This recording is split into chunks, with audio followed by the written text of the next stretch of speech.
ini. Anong wording? Okay. Yes. Okay. So sige, I think natapos na tayo sa loop combinations. That was the last time na pinapagawa ko sa inyo. If you're not yet that, for those na yung sunod, just watch. So dito, tapos na sa loop combi, balik gagawin na lang naman na natin dito. Actually, tapos na tayo. We just need to provide the analysis na. So, wala. Same pa rin naman ang gagawin. I'll just perform analysis. No? Then after which, I need to check my reflections. Then ko na siya ilalagay sa report, no? Kasi sa deflections natin, this is just for checking already. So, when I provide the deflections, kailangan kong i-run ko. Then, in my run, I will check the deflections, ipapasok pa siya sa requirement natin. So, I think kailangan ko lang yung IBC. Ayan, international building ko para ma-check ang ating deflections. So, to check the deflections ulit, remember, pag na tayo sa post-processing, apply natin lahat maliban sa natin check yung live load. Kahit pakilagyan na natin lahat, pero yun palang pala. So, tignan natin ito. Live load ko, hindi ko naman ito kailangan. Then, I need to send it to 2D. Tapos, scale ko yan by control, upper, below. And then, ano ulit yun? Results. Sana yan? Ito pala. Ayan, annotate. Ayan. So, maximum deflection natin ay 1.498 under that code. Ang maliit na yan, no? Kasi ang kailangan natin for non-supporting stealing ay L over 180. Which is ang L natin will be yung length neto. Ganun na to. Ang pin kung nasa ng maximum deflection. So, if you double click, 3.750. So, 3.750 divided by 180, papasok lang siya 20.80 km. Papasok siya sa live load. So, ganyan na lang sa actual, no? Checking na lang gagawin nyo.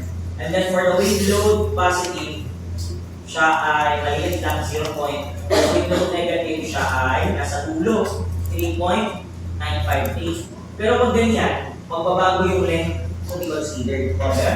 Kasi yung isa nandito yung maximum deflection. So yung kabila naman nandito yung maximum deflection. Di ba?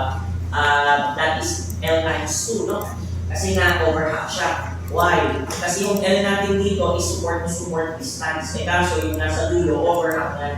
Hindi siya support to support. So ang gagawin, maglalagay tayo ng extension na pin, same length neto. So technically, ang nangyari, 1.5 plus 1.5 or 1.5 times 2. Yun yung length na gagamitin dito. So in that case, magbabago hindi na siya 20.80. So magiging 3,000 na siya divided by 180 for the wind load. Ayan. Diba? So that is 16.67. Eh dito, 3.953. So pasok pa rin siya sa limitations. Next is yung tawag yan, service loads, 1.939. So i-check ulit natin, this is 120. Siya ay nandun sa 3.75 na length. So same pa rin, 3.75 or 3,750 by 120. Maximum deflection is 31.25 by 1. So tapos na tayo sa checking ng deflection under serviceability requirements. Kaya dalawa kasi requirements natin, strength requirement and serviceability requirement. So yung ginawa natin kanina, i-explain ko lang sa inyo, that's what you call the serviceability requirement. And then next will be our strength check na tayo. So after natin ng analysis, pwede na tayo mag-load list sa post-analysis dito. So pag post-analysis ko, banda ko, lagay ako ng load list from 101 to 106 na lagi yung nakakalimutan. So kakalimutan na after checking yung ating serviceability, saka kayo maglalagay ng mga load listing. So ang load list natin is yung series 1 na kasi yan ang ginagamit for designing, no? Or under LRFC code. So add natin yan, nakapag-load list na. After ng load list natin, pwede na tayo mag-design. Any commands we can do here. Sa AIS 360-10, we need to define two commands under Perlin. Unless meron tayong subgrads. Not sure lang, may nilagay ibang subgrad dito. Not sure lang. Check na natin. Lagay na lang ako pag wala para, di ba, kakaiba naman. So, check ko lang kung naglagay siya ng subgrad. I think wala. So, ang subgrad, yun yung makikita niyo na parang may mga connection between purlins, no? In one another. Check mo, naglagay siya ng subgrad dito. Naglagay purlin the sun. Naglagay nga siya 1 meter na subgrad. Okay, ito yun, no? Naglagay siya ng subgrad. So, ano mangyayari sa subgrad, sir? Actually, yung subgrad, kaparehas na yung ginawa natin sa thrust before na LXLY. Kasi LXLY natin sa thrust before, kung naalala nyo saan natin nilagay sa top chord. Bakit? Kasi kapag hindi natin siya nilagay sa top chord, if you remember, yung behavior niya magbabago. Sir, ano yung magbabago sa behavior niya? Remember, ganito kasi yan. Kapag meron tayong thrust system na ganito, let's just say kahit ganito na lang yung thrust system natin. Tapos, meron tayong parang mga ganyan. It's assumed, no? Na ang ating thrust will behave node to node. Ibig sabihin, pag mag-bend yan, ay isang buo ang bend shield nito. Node to node, ganyan yung bending niya. No? Mag-bend siya pa rin yan. No? Parang yan. Node to node bending. Eh kaso, hindi siya pwede mag-node to node bending kasi nga, may purlin dito sa taas. No? Pwede sa baba na node to node ang gano'n, no? Sa baba, pwede na ang deflection niya pa ganito. Kaso dito sa taas, may effect yung mga purlins sa top chord. That's why nilagyan natin ng LXLY. Bakit LXLY lang? Kasi may effect siya sa torsion, may effect siya sa lateral deflection, pero wala sa downward upward. Kasi sasama lang yung purlin kapag yung pinatungan niya mag-bend pababa or pataas. So, ibig sabihin yung LXLY, nilagay lang natin dito sa top chord. Pero what if naman na tayo sa ating purlin? Kasi ang subgrad pagdating sa purlin, dapat ganito yung tsura niya. Subgrad in purlin. So, ganyan siya, no? So, para siyang ang tawag sa ganyan na ba? Naka-barbecue sa dalawang na parang magandang third yan. Para siyang nakadikit for both purlins no, na adjacent to each other. So hindi yan connected ng as one na parang straight barbecue stick. No? Para siyang na-connect na ganyan sa ganyang unahan. Sir, bakit? Para saan ba yung mga subgrads na ganyan? No? So these subgrads help with the behavior of your purlin para kung bumalaw yung isa, as one din silang gagalaw. Hindi yung separate sila ng movement. Para bang ano yan? Mga footing, no? Tapos meron kang mga tile beams along the footing. Meaning, yung mga footing mo, kapag may tile beams, no? Ibig sabihin may beam connected between the upper of the footing with another footing. As one sila gagalaw instead of hiwalayin. Okay? So in that case, since sinabi dito na nag-LXLY siya, no? Ibig sabihin naglagay siya ng subgrads para sa purlins. Yung subgrads na space at 1 meter. So, ano yung spacing na sinasabi ko? Eto, between two subgrads, 1 meter spacing. So, the next subgrad, another 1 meter. So, yun. Nag-gets ba?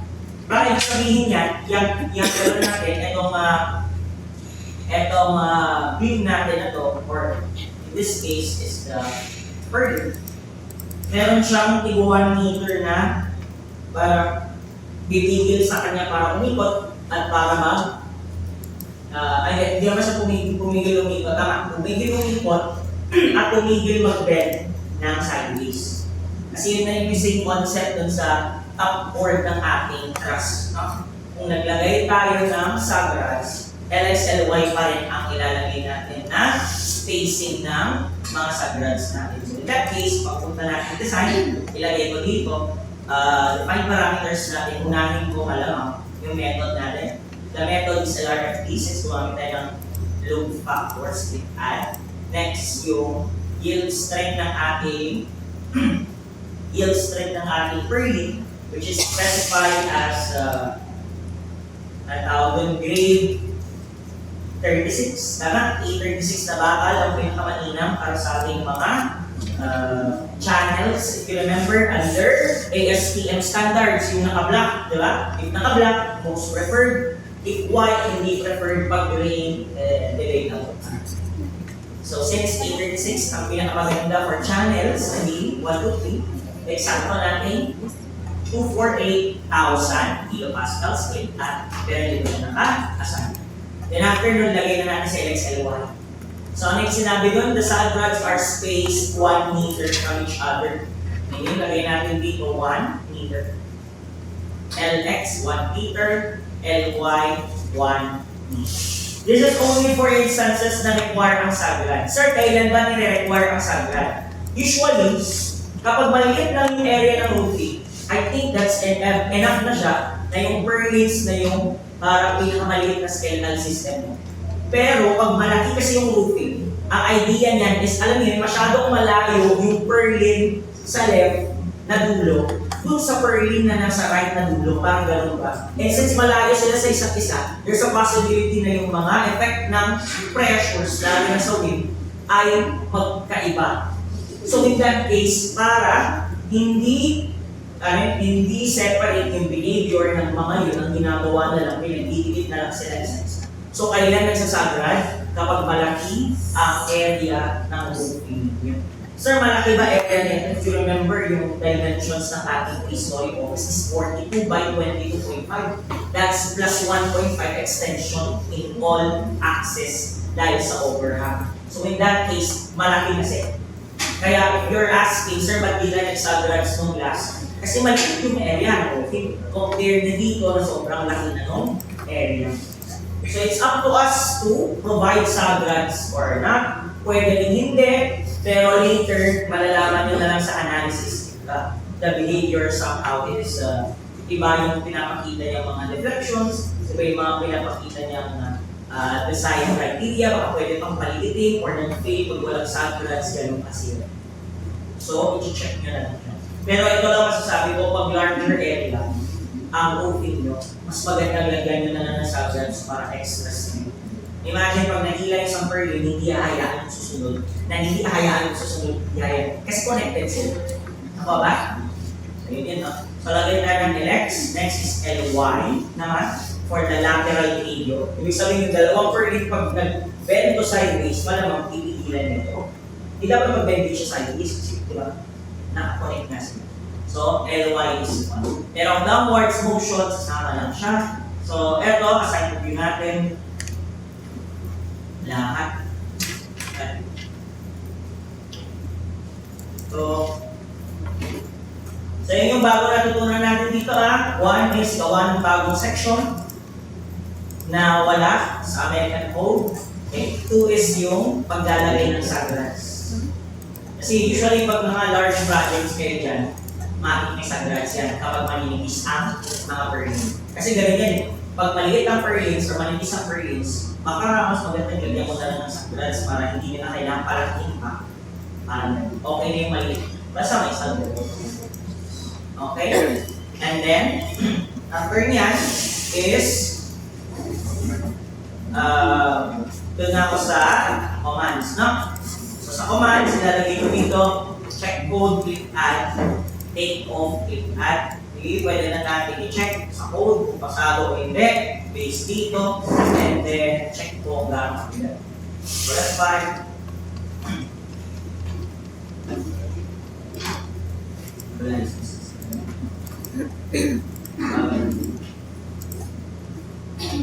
Okay, so wala tayong problem. So ako, personally pag nagde-design, ako na kung chine-check kung may nag-fail. Kasi wala nang problem sa serviceability, yung strength na lang talaga. Kaya hindi ko agad pupunta doon. Ang ginagawa ko, select attributes, property name, field views. So wala, good. Ganun kagad ako. Hindi ako pumupunta ng result dito. Ganun kung ako tinitingnan. Para safe ako. Ngayon, para makita ko naman agad-agad, hindi rin ako pupunta doon tapos tinitingnan ito. Hindi ko tinitingnan to ng pababa. Hindi ko tinitingnan yan ng pababa. Ang tinitingnan ko, utilization ratio kagad. Nakuha ba yun? UR kagad. Saan ko tinitingnan yung utilization ratio? pwede mo tignan at ilagay sa symbols or dito na lang sa post-processing wheel. Kasi usually meron agad proof of point displacement and then on point utilization. Makikita nyo, merong isang member dyan na parang pasok na tama. Ito, 0.881. So, do I need to adjust the entire thing? Sa tingin nyo, ang pinakamalaking utilization ratio ko dito yung malapit sa dulo. That's 0.881. Sa tingin nyo, within ganun na siya, economical ratio na siya. Ano yung economical ratio natin? From 0.85 to 0.95. So, pwede na ba yan? Kaya about yung iba, kapalitan ko ba yung sizes nila? Yung iba, palitan ko ba sizes? Bakit hindi? Kasi, isang buo yung channel. Hindi pwedeng, di ba, magkakaibang sizes. Hindi naman yan theory na 2i, i, 3i, na parang ginawa ng post. No? Kasi ganun yung nangyari sa top view, if in case you remember, yung dalawa yung member, no? Ito i, ito 2i, sabihin twice yung inertia, so mas malaki yung isang frame. Walang gumagawa ng sa actual, no? Unless wala na talagang choice, wala ka namang bilhan, kailangan matapos.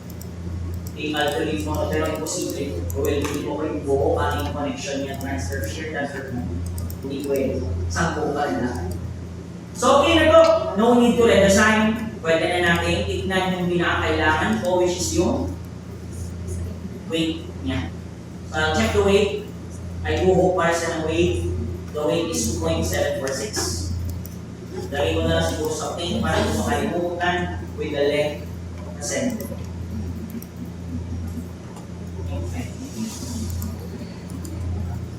Yung 2.746. Okay, so okay na to. Next is pwede na tayo mag-close at mag-page ng truss design.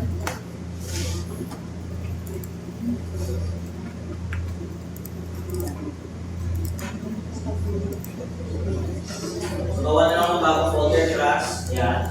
Gawin ko na lang itong truss design 4, set 4. Then click create. Okay. So, gagawa na naman tayo ng truss na hindi Howie. No? Or Howie. Howie. Or how truss. Pero siya how. Based on the language it was spoken, how truss siya. Hindi on the side. Okay, so kailangan na natin yung cross-section mali. Ayan. So ito yung ating cross-section na pwede natin gamitin. So makikita nyo dito, meron dito gamit ng AutoCAD. No? Pwede natin i-present sa ganitong paraan yung ating truss. So in this case, kailangan lang natin gawin yung kalahati and then mirror natin sa kabila. But since ginawa na natin yung purlin sa x-axis, remember, sa kabilang axis naman natin gagawin, or overall axis natin gagawin yung truss naman yun. Para yung transfer of loading is, makita natin na follows dun sa minus purlin to truss to plane na placement. Kasi gano'n nga siya, no? Ang ginagawa natin, for the purlin to truss, we get the weight, convert that to linear. Pero yung truss to plane kasi, we get that from the reactions. Ano ba yun? Kinukuha natin siya from the truss reaction down to the frame reaction. Frame loading. No? So dito, makikita natin yung total height ng ating truss and yung hindi mo na mapapalitan. And then ito, if this is our origin point, edi 1.5 to 1.45 to. And then what about the height of this? Itignan natin mamaya. Basta sure dyan, dapat ito 6 meters pataas. Then sige, kunin na natin ito 1.39 meters pababa. Na? Then ito, vertical lang tayo. We need to, intersect this point and then pag ganun. And then ang problem lang natin lahat ng mga diagonal sa gitna. So, do that, kailangan natin muna ng first node natin dito. Okay? Kung gusto nyo gawin muna natin yung extends, unahin ko yung nasa baba. So 1.5, 1.45, no? So highlight ko to. Translational repeat ko siya about the Z. At along the Z pala, so hindi about along. Kasi mag-about yung ikot, no? So, highlight ko yung center node along the Z-axis, dalawang step, tapos yung steps na yun ay 1.5 at 1.45 yung steps na. Okay? So, along Z tayo, no? Para sa bottom portion, no? Na horizontal. So, okay na natin yan. Okay. Tapos i-view ko siya ng again. And then, ang gagawin ko, i-plot ko ngayon itong apex point.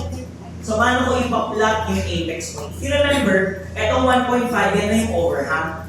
So, technically, itong nasa gitna na to, yan na yung start ng ating building. Tama? Kasi overhang to. So, page 45 yan. Balikan ko lang yung elevation. Ayan. Ayun yung 1.5, di ba? Yan yung overhang. Ohang. So, yung after ng 1.5, yun na yung start ng building. Tama? Di ba? So, kailangan natin itong apex point which is saan siya? Sa kalahati ng 22.5 from the center point. Tama? Meaning, from the center point, 22.5 yung apex. Tama? At 22.5 daw divided by 2. Sorry. So, from here to here, apex. Kalahati ni 22.5. Nagets ba yun? Dito, no? Dito. Hindi sa origin, dito. So, ano gagawin? So, highlight natin yung node na to. Highlight the node. Yung nasa gitna. Hindi yung nasa left. Hindi rin yung nasa right. Gitna pa rin.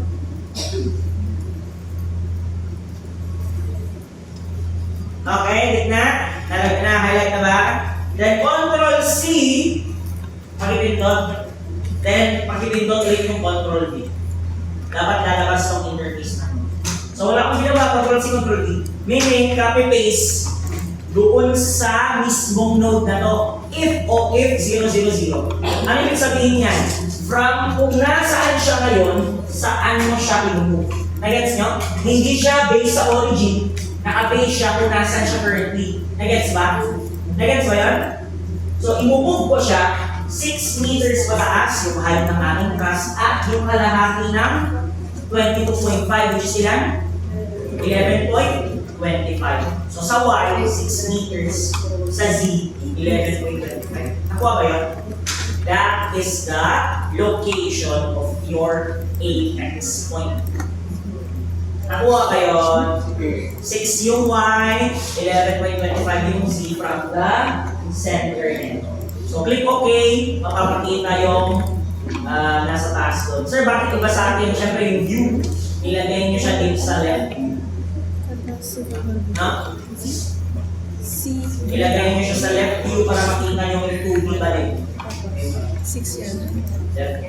So, ang ginamit ko itong center nodes, Control C, Control V, then 6 ang high, 11.25 ang Z. Okay? And then, you remember, dito, 1.39 pababa para sa mainframe. So, gagawin ko, highlight ko itong apex point, Control C, Control V, tama? Then, bababa daw siya ng 1.39. Di ba? So, ang hina-highlight ko yung apex. Yung kakagawa ko lang na nose. Then, sabi niya, ibaba ko daw siya 1.39. Tama ba yun? So, nilalagay ko dito. Negative, that's correct kasi pababa. So, that should be negative 1.39. Then, click OK. Okay? So, meron na yung extents ng mainframe. Pwede na tayo mag-add view balik. So, geometry, manual add beam. Pero, ito lang masasabi ko. Ang gawin nyo pag-add beam, okay? Pag diagonals, baba taas. Nakuha ba? Kapag mga Y direction, baba taas. Then, pag mga towards X, towards Z, ang first na pindutin nyo, di ba sabi ko, yung mas malapit sa origin. Nakuha ba? So, dalawang diagonal to, so, baba taas. Gets ba? Same din dito, baba, taas. Then eto, vertical, baba, taas. Para lang, gano'n natin na makuha natin yung orientation na pare-parehas dun sa kapag nag-generate tayo ng any structure dito sa saan. Para di kayo nalilito kung saan yung starting point at saan yung ending point. Para-sure kayo na laging lahat ng diagonal start sa baba. Then lahat ng mga vertical start sa baba. Tapos yung x and y, mas malapit sa origin ng start. Mas malayo sa origin ng that is for buildings para mas malapit. Kasi pag mga nag-towers na tayo, okay lang kahit yung origin nyo nasa Ito gitna. dito. Kasi vertical structure siya, hindi siya mahaba in terms of x. So okay lang. So okay na to? Nagawa na ba to? Ang susunod natin itong gitna. Gusto ko siyang itaas para mag-intersect dito. Tama? Para sure na tumama kasi alam masasakto mo, di ba? So gagawin ko, I will select this node. And then pwede ko siyang i-translation na relative pataas sa y. Lagyan na lang ako kahit anong height, sabihin ko na lang 2 meters. 10 link steps. So i-repeat ko siya pataas, 2 meters link steps. Para lang mag-intersect, nag-gets nyo sana yung punto ko. At once na nag-intersect, pwede ko nang i-intersect. Diba, kumain? Okay? So click OK. Ayan. Then, mag-beams cursor na kayo to intersect mali. So para ba intersect to? Highlight both the beams that needs to be intersected. So highlight itong dalawa. Paano ko siya hina-highlight? Click nyo na lang yung point of intersection. Ma-highlight yung dalawa. No? So click ko to, ma-highlight yung dalawa. Then sa taas, may view tools. Then dun sa view tools, di ba? Pipindutin nyo yung intersect views. Tapos default tolerance na lang. Kung ano may tolerance dyan, yun na yun. Kasi 0.001 tolerance naman yan. No? So view tools, intersect views, click OK lang agad. Okay? Intersect nyo lang. So click OK. Na-intersect na yan. So ano gagawin? Delete yung sobra. So delete na tong sobra. Delete nyo yung bin at yung node na extra. Nakuha pa yun. So delete. Okay. Yes. Then ang susunod yung isa pa. Add bin tayo. Then baba, taas. Na? Baba, taas. Kasi diagonal. Ako ba yun? Okay. Tapos na tayo sa main frame, doon na tayo sa diagonals. Kaso, there's a problem. Yata dito specify kung ano, no? So, ang ginawa dito, what I can see, yung spacing dito is not the same dito. Which means, I think, etong dalawang to, kung ano lang residual. Eto kasi parang same sila. Ayan, same. Dali mo yung spacing ng ating per lens, 1.6, no? Same. And then 0.8, pero with this to 1.6 is 0.8 times 2. So same na sila. So technically dito, 1.6 pataas. Nakuha ba? Lahat. And mapapansin nyo, equal lahat to. Hanggang sa taas, hanggang sa dulo, hindi na siya parehas. Meaning, 1.6 hanggang sa maubos. Nagets ba yun? Nakuha ba yun? Same sa baba, ganun din siya, 1.6 hanggang sa maubos. Eh ilan to? The length is 12.43. Eh ilang 1.6 ang pwede nyo makuha dyan? Di ba? Okay. Huwag nyo na compute, mamaya pwede natin compute yan. Unahin natin sa top view. Unahin natin sa top chord. So anong gagawin natin sa top chord? Insert node. Balik. Under geometry, pindutin si insert node, highlighting the top chord. Okay? Waba. Then, pindutin yung insert node. Ito ngayon ang importance ng first node natin. Kung papansin nyo, 7 and 4 to. Tama? Ibig sabihin, 7 yung starting node. Si node 7 ang starting node. Si node 4 ang ending node. So, kung nag-node, show node number ako, pansin nyo yung 7 nasa baba, yung 4 yung nasa taas. Nakuha ba? Ganyan siya, no? Ibig sabihin, pag naglagay ako ng distance dito, saan siya naka-refer? Sa first node, nakuha ba yun? Which is sa second. So good din, nakaba, taas ako. Nagets ba yun? Kasi kung taas baba ako, hindi yung ilalagay kong distances dito, isa sa taas, isa sa baba. Nag-gets ka? Kasi sa starting node, ang default. Eh di ba yun naman ang kailangan, starting node default, then 1.6 ang bawat distance. So, unang distance 1.6. Nalagay na ba? Ilagay niyo sa distance ay 1.6 and then pinutin niyo yung add new point. Huwag kayong mag-endpoint sa kasi equal yung pagkakahati dito. Equal lahat palitan sa dulo. Sa taas. So, paki-add new point, di may 1.6 na doon ako, ha? Susunod, 1.6 ulit, hindi. Times 2 nyo na. What's 1.6 times 2? 3.2. Nakuha ba? Kasi always siya referred sa starting node, hindi sa susunod for n susunod. Nagets nyo?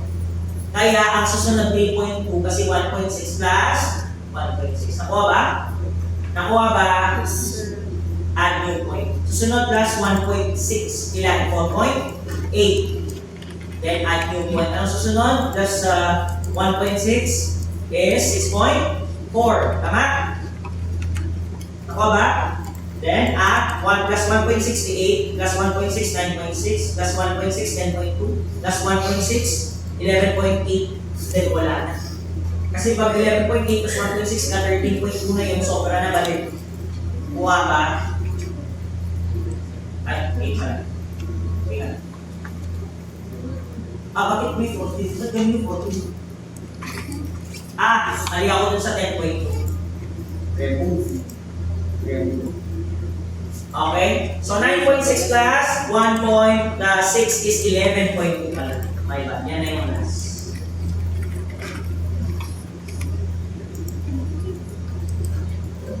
So makikita nyo naman yung preview sa taas kung tama yung spacing. Katulad na nangyari. After which, pwede ko nang i-press yung OK. Para meron na tayong separation upward. Nagawa na ba ito? 1.6 lang, mag-plus lang kayo, no? Okay? Then click OK. Happy na yun. Alam niyo na gagawin sa baba. Save position. Gawin niya na.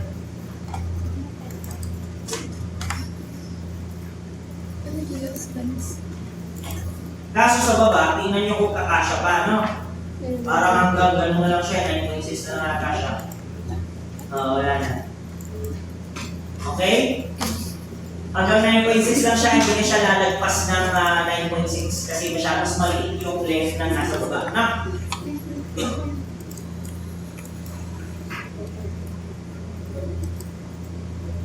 Di na kaya ba din?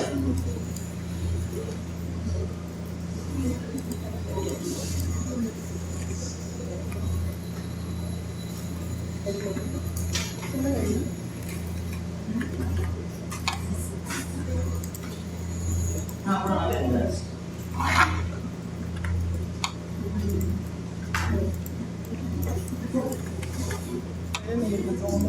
Okay na ba? Alam ko. 30. Yan ang senior na yun. Wala na dapat. Ito. Tapos na ang first week, pwede na ako mag-check ng attendance. Hana. Naman. Dali wala, dali. Kaya gusto ko eh.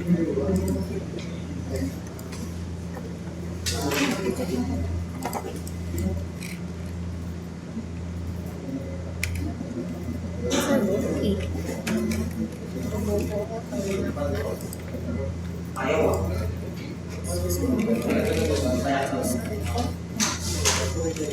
Parcel. Wala na. Ay. Mga ganun ko ah. Mga part-play ko ah.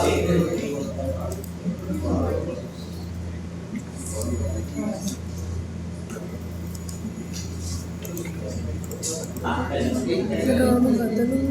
Okay na? O, lagay nyo na yung diagonals. Paano ilalagay? Diba may... Taas, baba, taas, baba, taas. Nagawa. Okay? So, add beam ako dyan. Baba, taas, baba, taas, baba, taas, baba, taas. Tapos baba.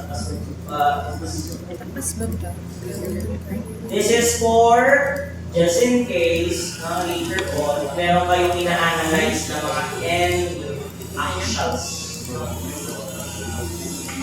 Mabilis siya mag-do.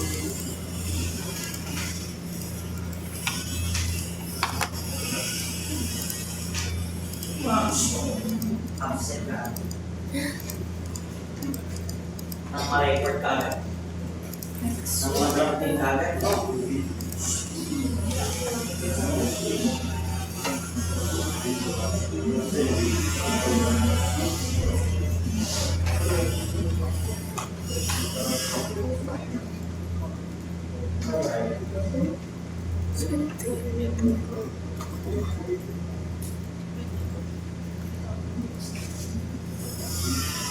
Okay na, ikaw na ba?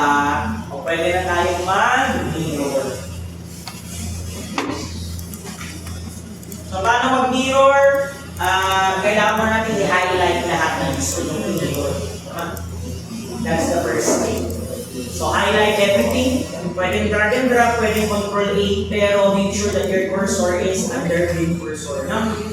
So mag-beam cursor muna kayo. Yun naman ang default, kaya ang ginagawa ko, press escape lang. Bumabalik sa default cursor. So default cursor is yun nga, no? Tawag yan. Yes, a beam cursor. Yung register na absent ka. Diba? Bumabalik lang.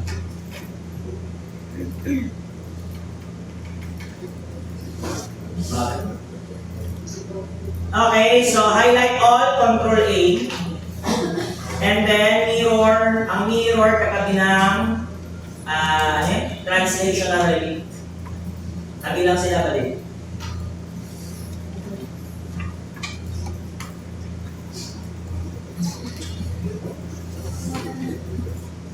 Okay na ba? And then, pitutin ang mirror. Saan ko daw ilalagay yung mirror? Okay. Ang paglagay ng mirror ay yung axis na hindi nyo ginamit. So sample, yung ating truss ay along Z, tama? So anong hindi ko ginamit? XY. So doon nyo ilalagay yung mirror sa Nagets ba? Kasi ganyan siya. Lagay yung mirror dito para yung mirror. Nagets mo? Ganyan. Mirror sa kabila. Ha? Naka ba yan? Kung yung axis na dito nagamit, doon nyo ilalagay yung mirror. So, ang kaso, kailangan natin ng reference ng mirror. So, saan nyo ilalagay? Pwede dito sa taas, pwede dito sa baba, no? Center. Nakuha ba? So, paano natin gagawin? Yung cursor, gawin yung Super Saiyan. So, saan gagawin yung Super Saiyan? Yung mirror, meron yung yellow dun, no? Yung pagkaligit na yellow dun. And ito. Pindutin nyo yan para yung Super Saiyan, yung cursor. And then, pindutin nyo lang kahit saan dito sa taas or baba, yan. So, yung taas na lang, apex. So, pindutin ko si apex. Anong node number niya? Node number 4. So, pag in-click ko yan ng left click sa mouse, ang lalabas dito sa node on 3 dapat 4. I-click ko ng left, 4 na siya. Located at 12.75 in terms of Z distance. Nakuha ba yun? O yan. Pwede na yan ba rin? Ay, nakayos ko yung absent. Lagi. Buka ko sa lalo. Malag naman kasi ba? Okay na, then click. Copy ba or move? Pag move, useless. No, sa copy. Click okay. Generated beams will, duplicate beams will be generated. Do you wish to generate them? Yung mga duplicate beams, inom nyo. Natuwa ba? Saan kaya maduduplicate? Yung nasa gitna, yung kinkos, maduduplicate. So, inom nyo yan para hindi maduplicate sa kinkos. So, pag tinignan nyo, ganyan ko, isa lang nakaka-highlight. Kasi usually, kapag nadoble yan, malalaman mo kapag ano yun, sobrang red niya. Hindi na siya red lang, red na red. Okay, right? Dalawa yung ibig sabihin. Pag di nyo maklik ng ganyan, drag and drop nyo ng ganyan, no? Sobra pagka-red niya, ibig sabihin dalawa yung temper niya. Kuha ba? O tapos na yung trust, pwede na tayong mag property. Tapos sa geometry, we go for property. Ganun. Wow, ganun. Ismet,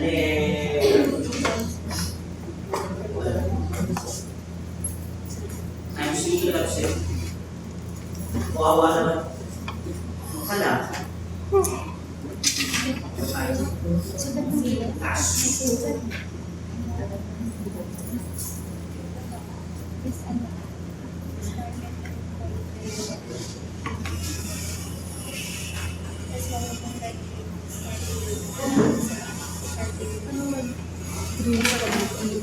Okay na nga. Okay na nga? We good? We good. Okay, so susunod natin properties. Tingnan natin kung anong properties ni Koya. So una yung property ay ito. So yung nakikita yung blue, nag-color coding siya, which is good. I'm not sure kung ginawa sa inyo ito. Lalo na sa framing. Maganda kasi ang color coding sa framing. Why? Lalo na sa steel design. Hindi nyo agad-agad kasi makikita in terms of properties yung mga ganito. Lalo na pag as-built, mali. Why? Imagine mo mag-as-built ka sa steel. Paano nyo kayo ma-identify? Dapat ganyan. Nagets nyo? Yung differences niya. Naka-color coding. Nakuha ba yun? Kasi once na nag-inspect, nag-check, alam niyo kung may pare-parehas, alam niyo yung magkakaiba. Instead na B1, B2, B3, nagets nyo? Nagets nyo? Siguro sa RC okay lang, pero sa steel kasi, parang mas magandang nakaganyan na. Even in RC, ginagawa yung ganyan na lang. Instead na W684, ginagawa nila, lagyan nila ng kulay, then yung kulay may representation. Sila yung mga 300 by 300, ganyan. Para sa better identification. So dito, kailangan natin si 100, 100 by 8 at 100, 100 by 6. Two ways. Pwede natin gawin or harap tayo ng similar. Malamang hindi American. Nakuha ba yun? Hindi gagamit ng Amerikano, iba hanapin na. So, tayo ay magsa-section database. Click section database. After ng section database, dito tayo sa hanap tayo na Canadian ba yun? Hindi, shot na sa Canadian angle. European angle na lang. European angle. Yung pwede. Ayaw si 100, 100 by 6. Hanapin ka European angle ba yun?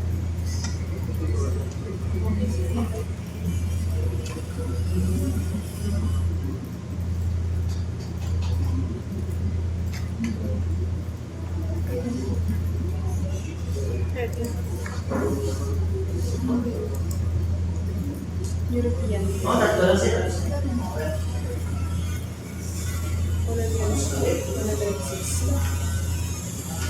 yung isa wala talaga. Wala siyang yung isa.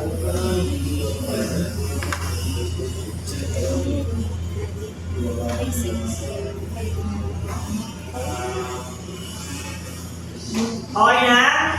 O ano yung 100 by 100 by 6 single, tama? Single angle, so SPI. Next, si 100 by 100 by 8. Sa si double. Ha? Sa si double, si 100 by 100 by 8 ang double. So LD, no spacing, tabing-tabi welding. Na? So, get at.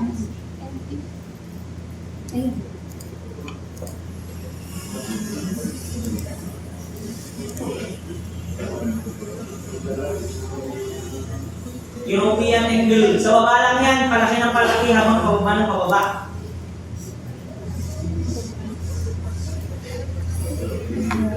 Okay na? Okay, kayo? Okay na ba?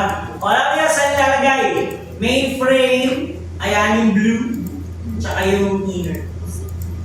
Okay yan siya. So technically, etong mga to, unahin ko na yung mga to, sila yung ating blue, si double top. Kaya na naman tayo. Pindutin nyo muna yung property dito sa left, sa right, sorry, bago kayo mag-highlight. Kasi na-highlight nyo na lahat, mali pa rin naka-highlight dito sa right, mauulit yan, ipitutin nyo. Kasama pati impos ay vertical sa gitna.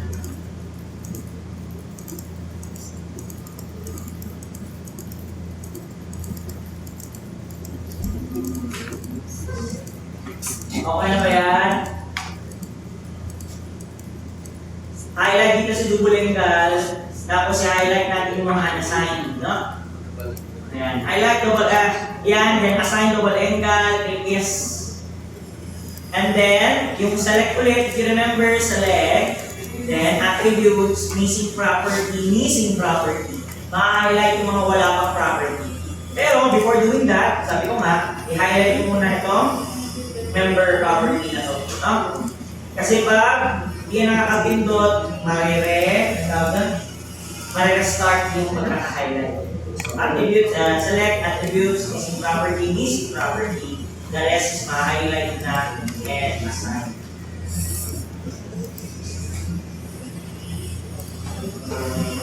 Anong susunod? Blue. What's next, Manji?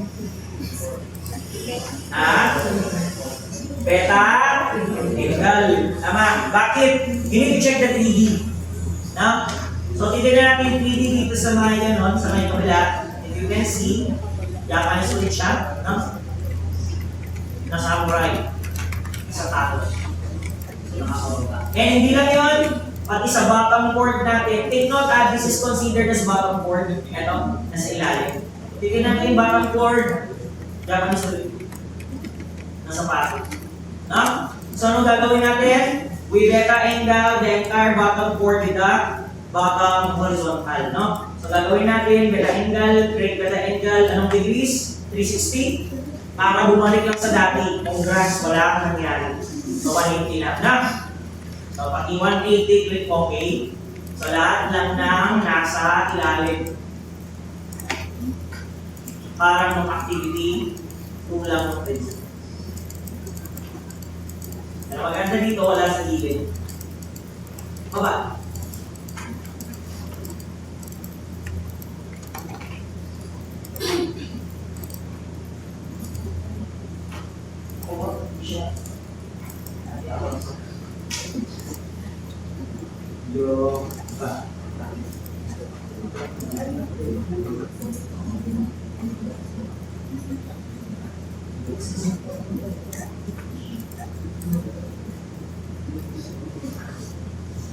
Okay? Assign to selected beings, click assign, click OK. Yan.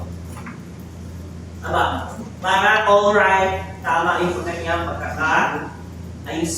No? Lahat pag dito. Okay. After nyan, pwede na tayong mag-specifications. Ano gagawin natin sa specifications? Yung release. No, tama? So, paano tayo mag-release? Node, beam, ano? Beam. So, tayo ay magpa-partial o magpa-full? O, ano? Pag pinit magpa-partial, anong lalagay? O, alin dyan? Partial, tapos ano eh? Okay, some uses empty na lang. Some uses empty YMPC.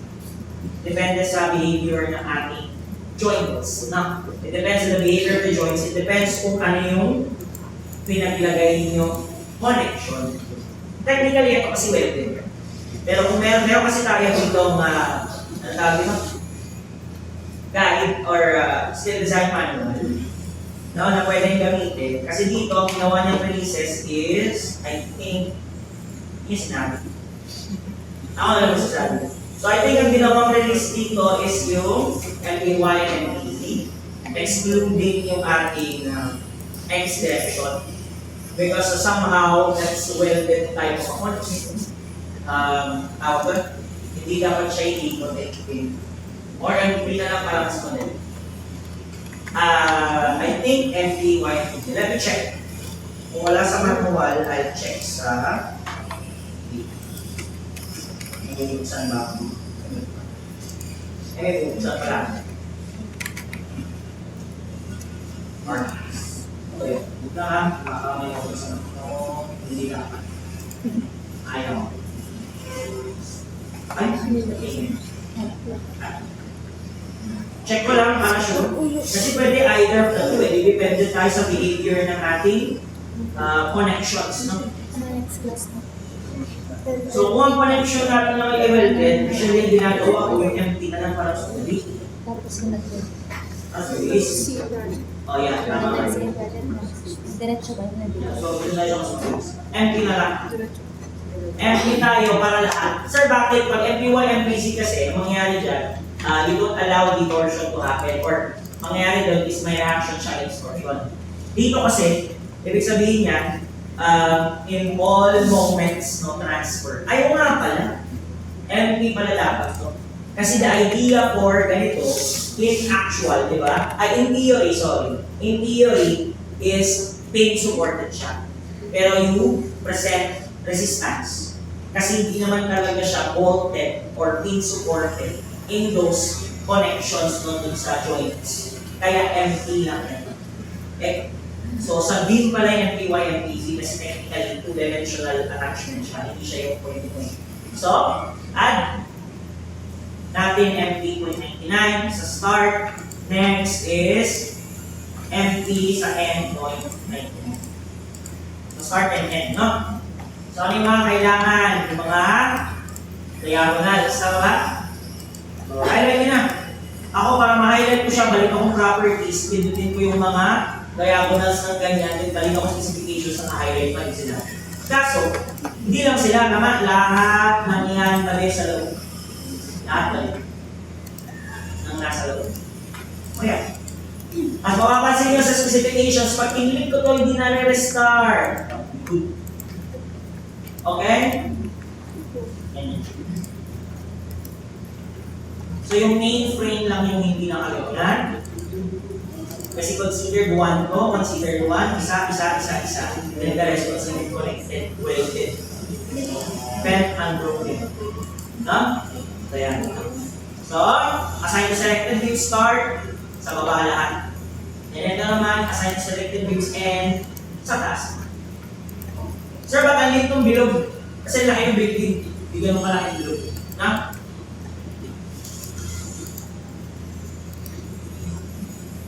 Okay, or pwede nyo naman baguhin yung scale niya. Up to you.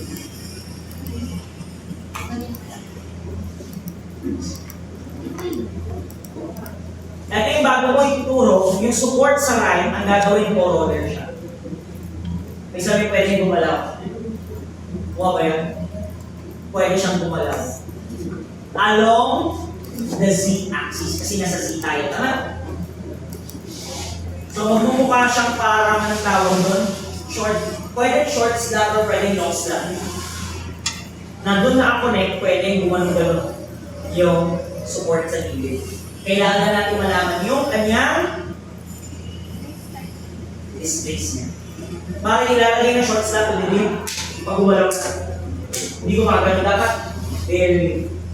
Diba? Kasi yung maximum niya, mangyayari sa bagyo na pinakamalakas unless sumobra na yung bagyo kasi na number 10. Kagano na talaga yun. Kasi design mo hanggang 350 km per hour lang naman. No? So, pwede na tayo mag-supports.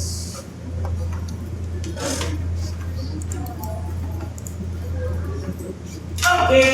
Isang support, di ba? Isang requirement sa support natin since 2 dito, kailangan natin ng resistance against moment, tama? So, yung isa, meron tayong baka siyang king pero may Z. That's correct. Kasi nga nasa Z-axis. So, huwag natin siya kaya mag-rotate along Z. So, isang support natin for 8 and force back. So, dapat may MZ siya, anong wala? MX and 1. Yan lang. Di ba? Kung hindi mo ng MC, di dapat wala ng MX and 1. Parang ganyan siya. Kasi you don't want it to rotate about the z-axis kasi nga one-dimensional. Two-dimensional siya. Hindi siya, pero in actual, three-dimensional lang siya. So hindi siya mag-rotate kasi nga nakahawak pa yung purlin sa taas, nakahawak pa yung intermediate process sa gitna. Tama? So technically, hindi talaga mag-rotate yan. Pero i-represent natin siya sa supports. Kaya, etong MZ. At, yan pala. Then next is, nagawa na tayo ng ating support na roller. So paano kaya? Pwede ko siyang gawing pin, pero isa siyang specialized pin na pwedeng gumalaw pagilid. Tama? Mga ba yan? Pwedeng gumalaw pagilid. So, create enforcement. Ito yung pin. Tama ay, isip ko rin ang flow. Ito, na-list ko itong mga moments. Yan yung pin, technically. This is considered a pin. Tama? Sir, bakit yan pin? May reaction sa Fx, may reaction sa Fy, may reaction sa Fc. Technically, pin yan. 3D pin. Hindi specific. Pero kung gusto nyo gawing roller, yan na pwede siyang gumalaw along z-axis. Hindi dapat tanggalin yun. Ibig sabihin, hindi siya pwedeng gumalaw taas-baba dahil may Fy. Hindi siya pwedeng gumalaw along x-axis left to right kasi nga may Fx. Then, tanggalin mo yung Fc. Pwede siyang gumalaw along z direction. Yun. So, this is a roller along z nga lang. Kasi paano pag sinama mo yung Fx, di ba siya gumalaw sa z? Pwede siyang gumalaw sa x. Parang ganyan. Kasi what if chinek ko lahat? Pag chinek ko lahat yan, huwag ka lang naglagay ng support, no? Useless. I-release mo lang din lahat. Naglagay ka pa ng support. Ayos. Nakuha ba yun? So, ibig sabihin, ang technically, ang roller talaga is yung Fy lang ang meron. Tama? Pero that is in two-dimensional case. Kung maalala nyo. In 3D, parang bihira kasi na pwede siyang gumalaw. Pwede na siyang gumalaw sa Z, pwede na siyang gumalaw sa X. Parang gano'n na siya. Ano yun? Yung 3-dimensional na roller na pwede kahit saan siya pwede gumalaw. Huwag lang taas baba. Nagets nyo? Kasi Fy yung pipigil sa taas baba.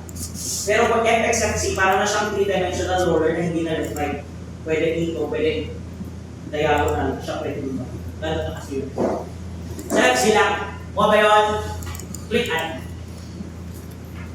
So yung support number 2, ito yung ay isa na lang lagay natin sa left. Ito yung may resistance sa moment. Then yung support 3, lagay natin sa right. Yung.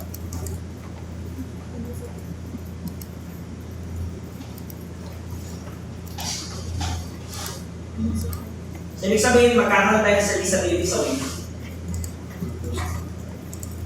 Kasi sino ba magpapamove dyan? Ano naman yung wing? Nalagay tayo sa disability. Hindi na tayo mag-check na ng deflection, meron pa tayong wind check. Pero hindi na siya mag-check kasi gagawin natin, alamin lang natin yung distance, highest distance ng movement niya para ma-design natin yung short slab or pwede long slab depende kung makakapit. Pero I think it's just short slab. Kasi both ways dapat yan. Kuha ba yun? Okay, na lang yun. Ganun na rin, apat na folder. Dito sa right. Left yung 3 sa right.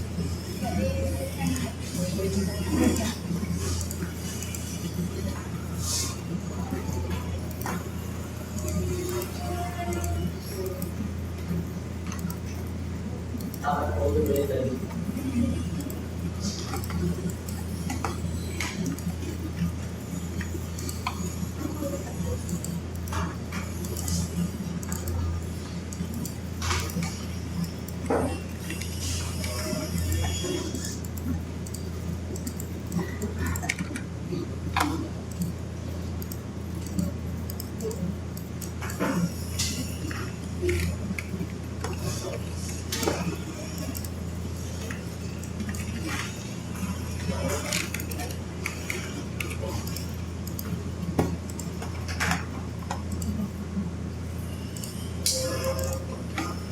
Okay na.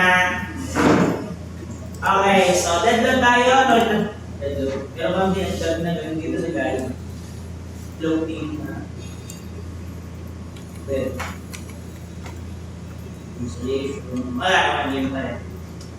Okay, ngayon nga lang, inolin niya sa MEP. Mechanical, electrical, and plumbing, kaya 0.50. Tatlo ang nilagay ba dito. Okay, hindi lang electrical and plumbing, may mechanical. Pala si office. So technically, may mga pipes kayo nakikita dyan. May pang aircon. Parang yung sa gym. Nag-gets kayo sa gym? Nag-orientation kayo? Ay, ano ka orientation daw? Yung misa? Yung suba. Ako yung mga ano yung sinabi yung father? So yun no? Mechanical lines yun nasa gilid. No? Then that is for the aircon. Para sa movement no, ng air. So 0.15 my G. Then 0.05 times 2. Okay natin? Okay. Dead load, add. Self-weight, add. Member load, check. Check muna natin ang member load natin muna per leads. 0.1. Anong gagamitin natin? Truss spacing.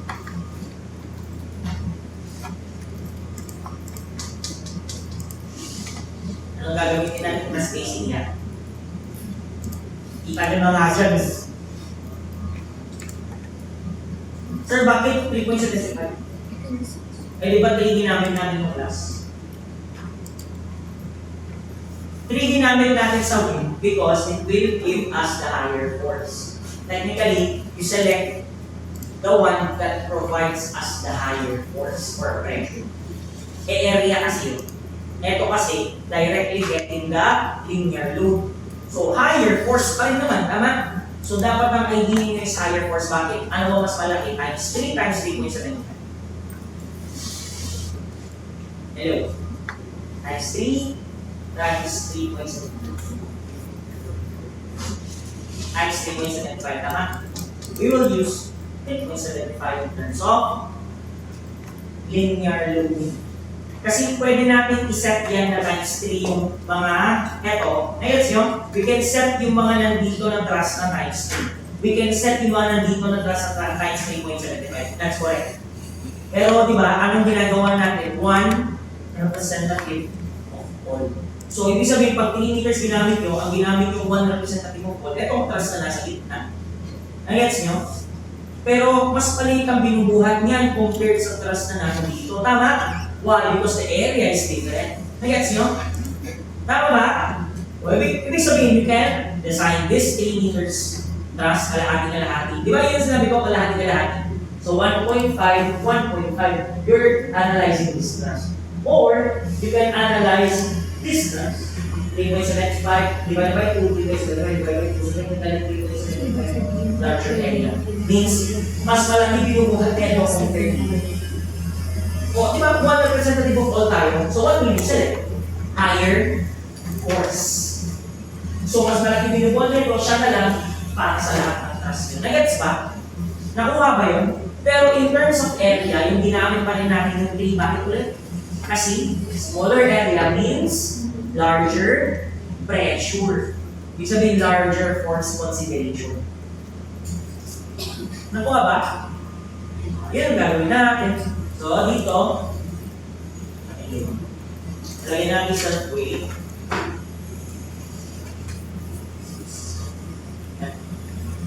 Next, yung purlins. Ayan. Awag to. Ayaw ko yan, ni-round up niya. So, babalik tayo dito. Ni-round up ni purlins nito. So, dito tayo, compute natin. Una, 2.746. So, 2.746 newtons. Or kilonewtons lang eh. Kilonewtons lang. Kilonewtons, tama? Okay? So, gagawin natin dyan, divide natin ng length of the purlin. So, divided by 45. Okay? Then, divide natin siya ng ating purlin spacing, which is 0.8. Yan ang kilopascal niya. So, dinivide ko si 2.746 ng purlin spacing at ng length ng ating purlin. Then, times yung thrust spacing natin na 3.75 yung mas mahaba para sa parang loading consideration, 0.286 ang gagamitin. That is now your kilonewton per meter. Comparing that with the manual, ang ginamit niya ay 0.1 lang. Pero sa atin kanina, ang ginamit natin ay 0.076. So, ginawa niya 0.1 instead of 0.076. Nakuha ba? Pwede rin conservative, pero ako gusto ko exact. So, 0.26 na. That is 4 perlin pa lang. Ginawa niya kasi hinad niya na yung perlin at saka yung corrugated moving sheet. Ayan yung insulator. Nagets ba? Bakit? Lahat sila nasa top 4. Tama? Ako ba yun? So parang ganito, no? Roofing perlin insulator or roofing insulator perlin, depende. Pero mas maganda ka yung roofing perlin insulator para may space yung roofing sa insulator. Pero depende yan, depende sa design. May mga iba na roofing, then may complete space, then ilalagay sila dito ng parang kalimutan ng insulator, and then yung insulator. Kasi pangit pag magkatabi ang roofing at insulator. Useless. Kaya iba ginagawa nila, yung insulator nila, pinapaka-curve nila ng ganito minsan, para may space sa loob. And then tama, vent lang palabas. Yung vent para pag na-trap na yung hot air doon, may lalabasan siya. Okay? Para ma-trap lang sa taas, hindi papasok sa loob na. Okay? Yun yung pag-actual, no? So, 0.26 para sa perlin. Then yung para sa roofing naman, ay insulator, 0.1. So, 0.1 times 3.75. Yan yung para sa insulator and roofing sheet. So, 0.1 times 3.75. Add ko na yung 0.286 kanina, tama? Which is yung galing sa perlin. So, ang total na linear load sa ating top port is 0.661. So, that is perlin plus corrugated roofing sheet plus insulator. All sa top port. Lagyan natin sa top port. So, negative 0.661. Top port. Global Y, yes. Kasi live and dead loads are considered as global. No? Kasi gravity loads yan, no? Unless magbago yung direction ng gravity ng Earth, laging downwards yan. Ano pa ang next? Yung ceiling. Tama? So that's 0.15. 0.15 times yung spacing 3.75. Ilan? 0.563 na lang. Rounded up, 0.563. So, 0.563. Add. Saan ilalagay ang ceiling?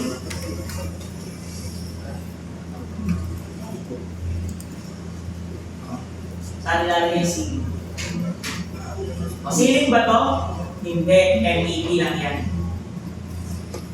Sir, paano din saan ilalagay yung MEP dyan? Sabi ko nga, MEP, ewan ko pa, 0.15 ginamit yan, okay lang 0.05. Why? Kasi electrical lang naman kailangan dyan. Not sure why, baka maglalagay in the future ng tanke, ng tubig, hindi ko lang alam. Diba? Kasi ito open to. So, technically walang ceiling yan. Pero yung linya, I think, yung ilaw kasi sa gitna, malamang. Kaysa mo matadaanin yun, yung wiring yan. Malamang sa bottom port, either left or either right. So, alam naman di balance. So, always na lang i-consider mo. Nagets ba? Nagets ba yun? Okay? Kaya, mayroong wiring dyan ng electrical na dadaan din magpapailaw dito or pwede rin na dito sa may baba. Sa ig, maglalagay din ng ilaw. Tama? Yun yung ilaw para sa gitna. Alam, ilaw mo lang nandun, no? Pwede rin may pagganito. No? Depends sa design niya. Pero usually, dapat may ilaw to. So, dito sa gitna, so saan dadaan ulit ang electrical wiring niya? Sa bottom. Kaya nga, I think 0.05 na. So, ibig sabihin, pag nilagay niya 0.01 niya, baka in the future, kung mag-renovate man to, maglalagay na lang ng water tanks, elevated tanks dito. Pwede padaan ng tank ng tubig. So, ay, sige, 0.15 gamitin pa na. Yan. Yan naman ang nakalagay sa manual, no? Pero I doubt if may mechanical yan. Lagay ko na lang. Okay na? Click add na lang na. Saan ko siya ilalagay ito? Sa entire click the button. So, pag-assign na ako. Kunahin ko yung self-weight, assign ko dito. Then, yung para sa top board, assign na rin natin.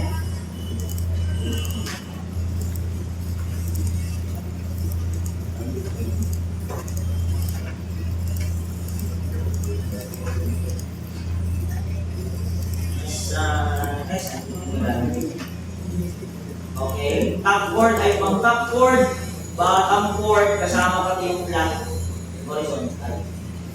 Kasi pwede rin na maglagay sila ng ilaw sa gilid, no? Consideration naman na ng designer yan. So yung ceiling, yung gano'n yung MEP dito sa side.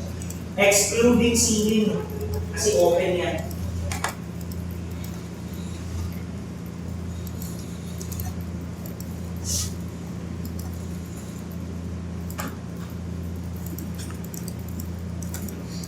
Wala ba siya parang tension cables na ganyan? Yung. Baba, top chord, baba. Bottom chord, hanggang chord mo. Kasi pwede, dito dalawang to, maglagay sila ng ilaw dito. Dalawang dulo. Like ilaw sa gitna, malamang kasi yun yan. Tawag dyan, multiple chord. As per ganyan pa yun.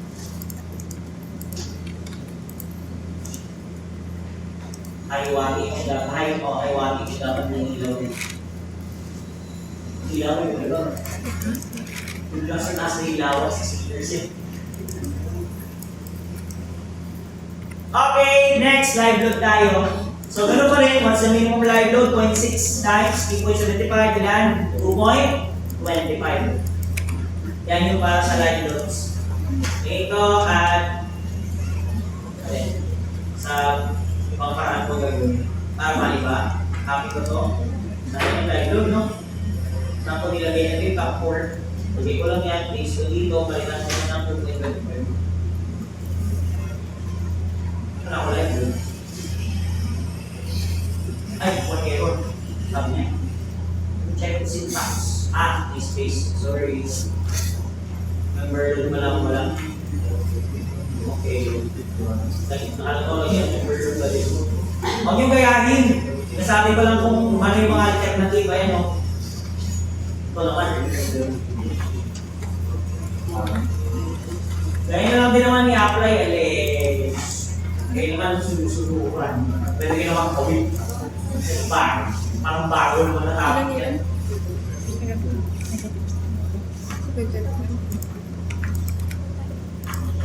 So, kaya naman load, bukasan kayo sa kayo na.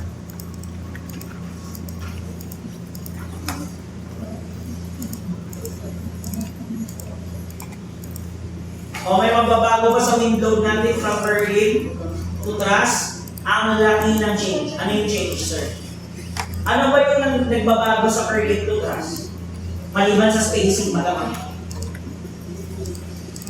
Sergeant A. Area.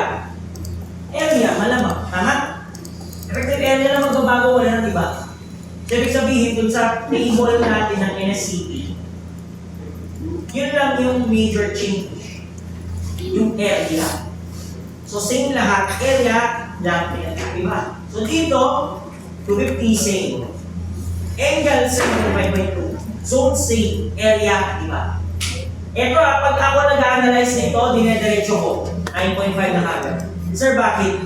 Ang laki na area ng truss. Pag-ulit ang area ng truss calculation, effective area. Truss spacing malamang times BCL. Bottom chord length.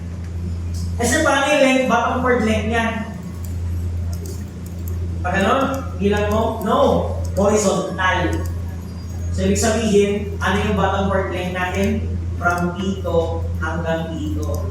Value. Horizontal lang. Nakuha pa. Nakuha pa. Dulo to dulo lang, bali. 95.2. Doon pa lang, alam mo na.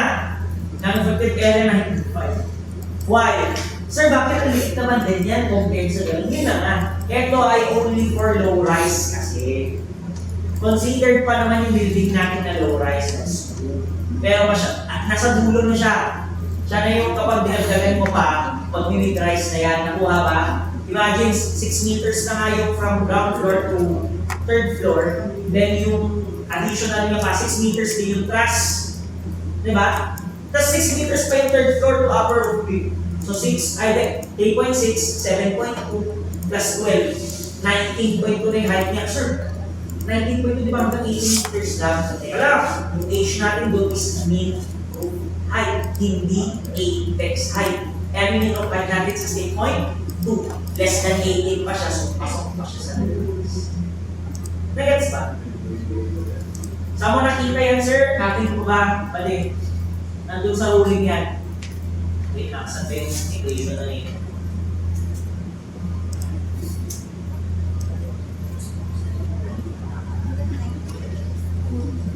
Wala na ba ako? Ayun.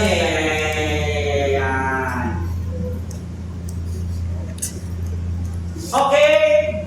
With mean roof height less than or equal to 18 meters. So, anong yung roof height natin? 16.2. Balik. So, pwede na. Ang apex mo yung 19.2, hindi yung mean roof height. Nakuha ba yun? So, pwede ba? Balik na. Then, 9.5. Pwede mo rin diretso 9.5. Formality's sake, ano yung gano'n natin? 25.5, yan yung bottom chord, horizontal length, times truss spacing na 3.75, total 95. Sobra pa, no? Times 10 dito sa 9.5. Automatic, yan na yung lowest wind na pwede natin gamitin.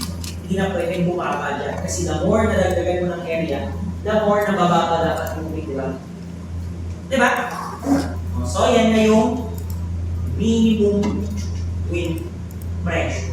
Hindi na pwedeng bumaba dyan, hindi isang. So, 9.5 zone 1, kakalabasan 0.85, 1.72. Meron naman kasi dito.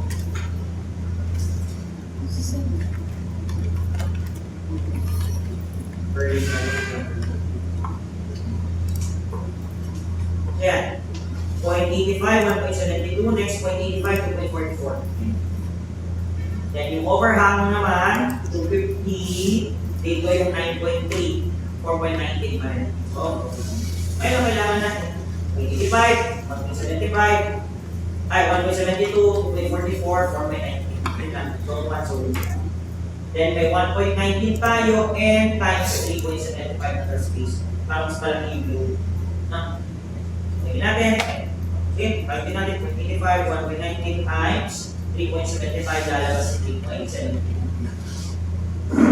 Kalbi na lang the rest. Easy naman na yan. Itong green and yellow ang kailangan natin. Okay! May na ba? Tapos na-discuss na natin ito last. So, kunin na natin, lagyan na natin siya dito, window positive and gagawin ko mali ba? Okay, na. Gagawin ko siya dito, member load, pero gagawin ko siya, value, 3.79.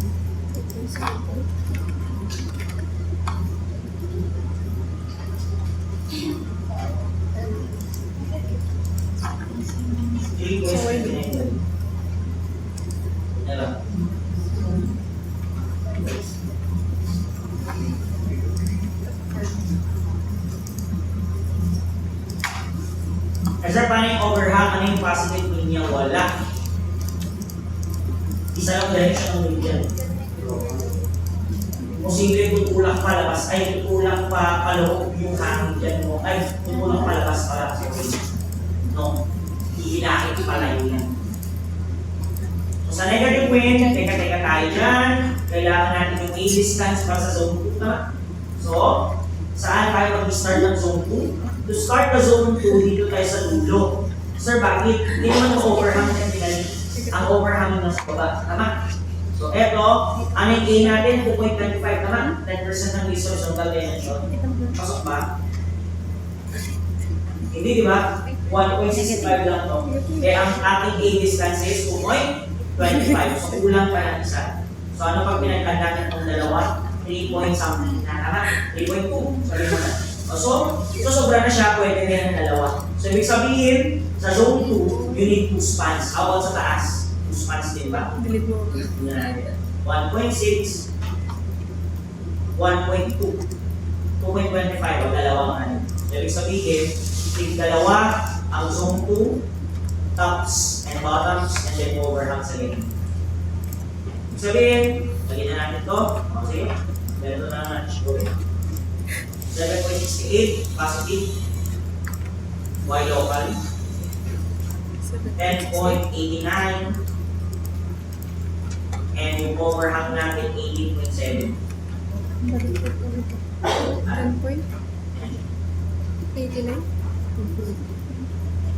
Dito na. Yan na yun. Zone 1, Zone 2 overhang.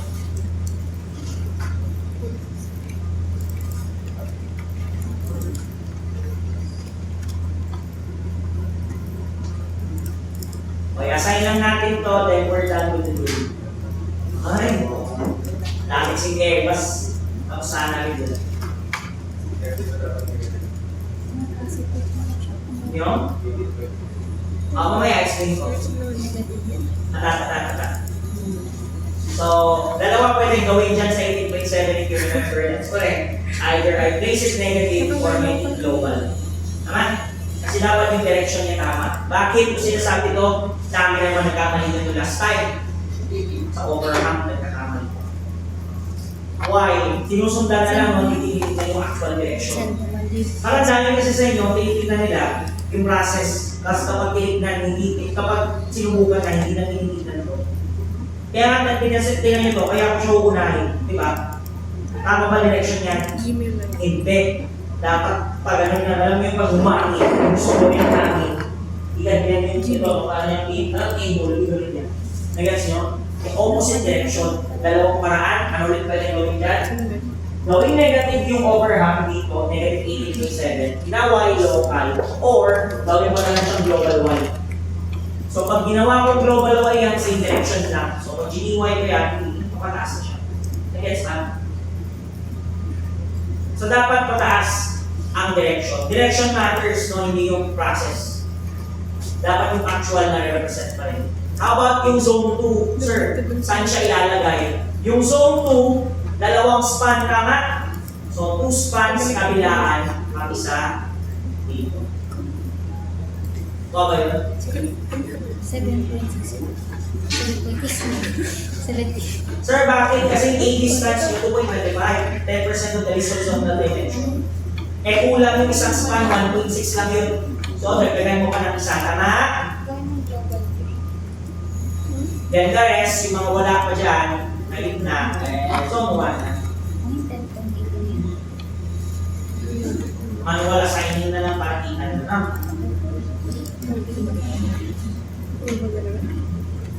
Okay, so tuloy natin save.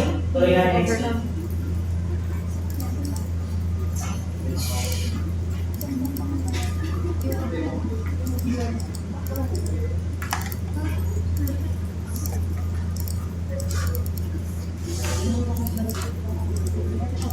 Di global way yung overhang.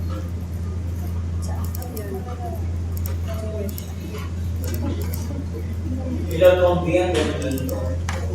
May lalagyan tayo yung win. Lalagyan tayo ng load combination na checking sa win. Masyad man siya checking pero tinitignan natin yung pag-higit yung win. So support natin na short slot or long slot dito sa right. Kasi de-design natin siya. Magiging top view niya ganito ako. Ito yung magiging top view ng roller natin. Para siyang ganyan.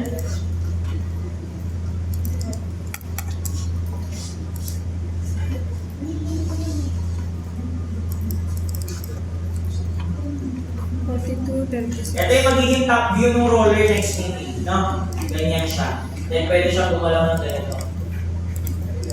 Pag umangin. Tapos di dapat tatama doon. Unless sabi ko nga signal ng verte. Talagang sobra pa yan. No? Pero ganyan ang movement niya pag gumalaw na yung maximum. Ibig sabihin yung allow the thrust to move. Pwede yan. Ang mangyayari dyan, hindi indahin ng thrust yung buong bigat ng hangin. Ibig sabihin, converted siya sa movement. Yung parang base isolator. Okay, save and exit. Let's go. Di ba na go? You may go na. Bye.